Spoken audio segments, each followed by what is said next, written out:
భూమిని ఆకాశములను సృష్టించిన దేవుడా నీవెవరు అని 30 రోజులు అడిగి చూడండి. యథార్థముగా మొరపెట్టు వారికి ఆయన సమీపం అన్న మాట నెరవేరిపోతుంది.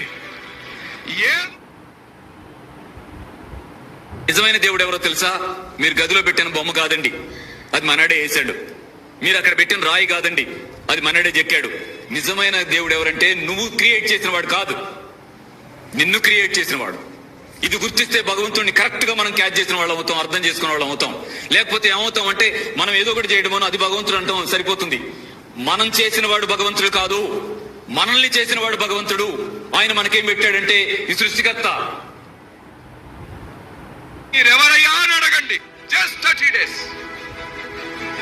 ఏ దేవుని పేరు ఎత్తకండి, ఏ రూపం తలుచుకోకండి, చర్చికి కూడా వెళ్ళకండి, మసీదుకి వెళ్ళకండి, గుడికి కూడా వెళ్ళకండి. యథార్థంగా మళ్ళీ చెప్తున్నాను, ఏ పేరు